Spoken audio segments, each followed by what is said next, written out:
بسم الله الرحمن الرحيم. وإذ أخذ الله ميثاق النبيين لما آتيتكم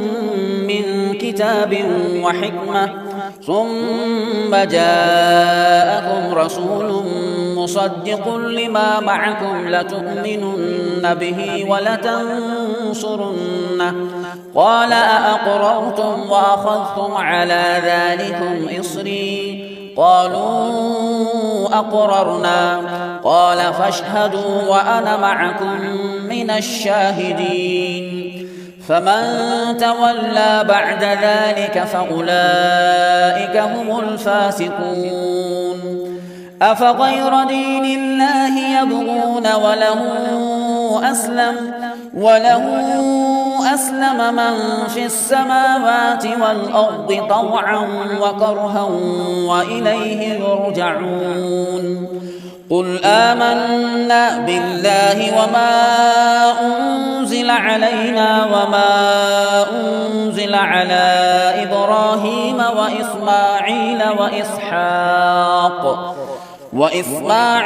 وإسحاق ويعقوب والأسباط وما أوتي موسى وعيسى والنبيون من ربهم لا نفرق بين أحد منهم ونحن له مسلمون ومن يبتغ غير الإسلام دينا فلن يقبل منه وهو في الآخرة من الخاسرين كيف يهدي الله قوما كفروا بعد إيمانهم وشهدوا أن الرسول حق وجاءهم البينات والله لا يهدي القوم الظالمين أولئك جزاؤهم أن عليهم لعنة الله والملائكة والناس أجمعين خالدين فيها لا يخفف عنهم العذاب ولا هم ينظرون إلا الذين تابوا من بعد ذلك وأصلحوا فإن الله غفور رحيم إن الذين كفروا بعد إيمانهم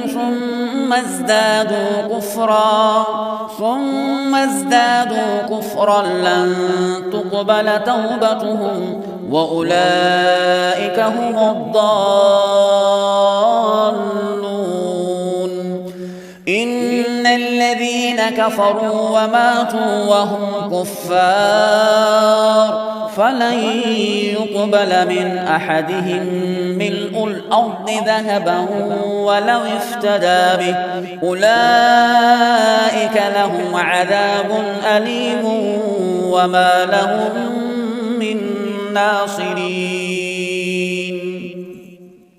لن تنالوا البر حتى تنفقوا مما تحبون وما تنفقوا من شيء فإن الله به عليم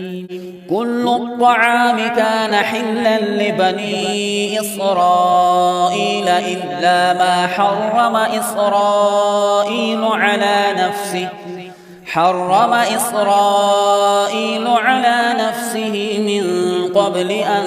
تنزل التوراة قل فأتوا بالتوراة فاتلوها إن كنتم صادقين فمن افترى على الله الكذب من بعد ذلك فأولئك هم الظالمون قل صدق الله فاتبعوا ملة إبراهيم حنيفا وما كان من المشركين إن أول بيت وضع للناس للذي ببكة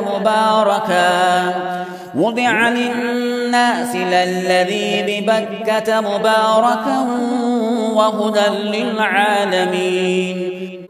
فيه آيات بينات مقام إبراهيم ومن دخله كان آمنا ولله على الناس حج البيت من استطاع إليه سبيلا ومن كفر فإن الله غني عن العالمين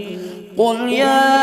أهل الكتاب لم تكفرون بآيات الله والله شهيد على ما تعملون قل يا أهل الكتاب لم تصدون عن سبيل الله من آمن تبغونها عوجا وأنتم شهداء وما الله بغافل عما تعملون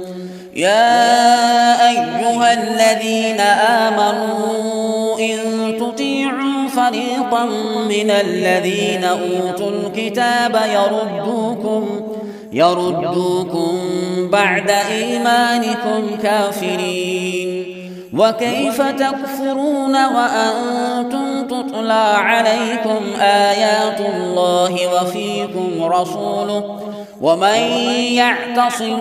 بالله فقد هدي إلى صراط مستقيم يا أيها الذين آمنوا اتقوا الله حق تقاته ولا تموتن إلا وأنتم مسلمون واعتصموا بحبل الله جميعا ولا تفرقوا واذكروا نعمة الله عليكم إذ كنتم أعداء فألف بين قلوبكم فأصبحتم بنعمته إخوانا وكنتم على شفا حفرة من النار فأنقذكم منها كذلك يبين الله لكم آياته لعلكم تهتدون ولتكن منكم أمة يدعون إلى الخير ويأمرون بالمعروف وينهون عن المنكر وأولئك هم المفلحون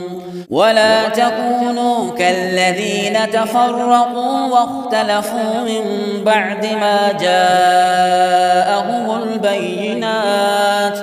وأولئك لهم عذاب عظيم يوم تبيض وجوه وتسود وجوه فأما الذين اسودت وجوههم أكفرتم بعد إيمانكم فذوقوا العذاب بما كنتم تكفرون وأما الذين ابيضت وجوههم ففي رحمة الله هم فيها خالدون تلك آيات الله نتلوها عليك بالحق وما الله يريد ظلما للعالمين ولله ما في السماوات وما في الأرض وإلى الله ترجع الأمور